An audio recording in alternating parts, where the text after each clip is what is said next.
Paano pumutol ng bote at gawin ito bilang baso? Kamusta mga diskarte? Share ko lang sa inyo kung paano pumutol ng bote at gawin ito bilang baso. Tara! At syempre kailangan po natin ng bote ng alak. Ito pong mga pinaggamitan natin. At para safe, yung bago-bagong bote ang ating gamitin kasi gagamitin natin to sa pang-inom natin ng tubig. Pero pwede naman yung mga lumang bote, basta wag lang natin to gagamitin sa pang-inom. Gamitin nyo na lang to pang-decorate, talagyan ng gamit or flower base. At bago nga pala natin gamitin ang mga boteng gagamitin natin, kailangan nating hugasan to ng pinakahugas. Dahil may mga dumi pa to at alak at alcohol. At so yun mga kadiskarte, kailangan natin gumamit ng gloves for safety kasi bubog po yung ating kakapitan mamaya. At kailangan din natin gumamit ng face shield for safety para sa ating mga mata. At syempre kailangan natin ng ginumpit na tela o kaya cotton yarn, then posporo or lighter, at pinakapinong liha, then kerosene gas or lighter fluid. At kailangan din natin ng tubig para pagtutubugan mamaya. At so yun mga diskarte, itatali na nga natin tong tela paikot dito sa bote. Ipantay lang natin to, higpitan natin ng pinakahigpit nating tali. At putulin na nga natin tong sobrang tali para pantay ang apoy pag sindi natin dito mamaya. At i-make sure natin na nasa isang linya lang ang tali para hindi sabog ang pagkakat natin dito mamaya. At pagtapos ito mga diskarte, patakan na nga natin ng kerosene gas itong tela paikot dito sa bote.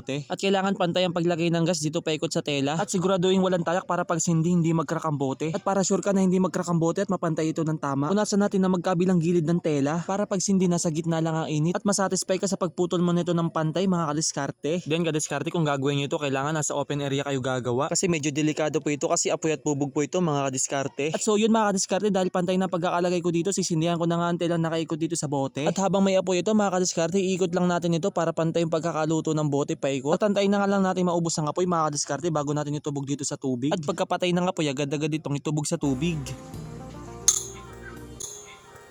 At so yun mga diskarte, pumitik na po at sure ako naputol to ng ayos. At kung mapansin natin mga diskarte, kusa na siya nag-cut. At syempre kailangan natin lihain itong labi ng bote paikot para di tayo masugatan pag gagamitin na natin to mga kadiskarte. At saka lihain po natin to ng pulido at may halong pag-iingat mga kadiskarte. Dahil sariwa pa ang talim nito, kailangan pulido talaga ang pagkakaliha natin ito mga kadiskarte. Pinuhin natin ng pinuhin ng pagkakaliha. At kailangan na pagliha natin dito ay paloob paikot at palabas paikot para safety sa ating labi pag gagamitin na natin to pang inom ng tubig mga kadiskarte. At kung sure ka na wala na yung mga talim at pulidan ng pagkakaliha mo nito, maaari na natin itong hugasan ng pinakahugas at banlawan natin ng pinakabanlaw dahil meron po itong mga alak at alkohol. At pagtapos natin itong hugasan at banlawan, kailangan natin itong patuyuin ng ilang minuto bago natin ito gamitin para safe natin itong magamit mga diskarte. At syempre mga diskarte, susubukan natin itong gamitin para malaman natin kung goods ba talaga. At so yun mga diskarte, gagamitin ko na po at ang masasabi ko lang po ay solid talaga to mga diskarte. FYI, safe na po ito dahil pulido ko po itong ginawa. Thank you for watching. Subscribe for more.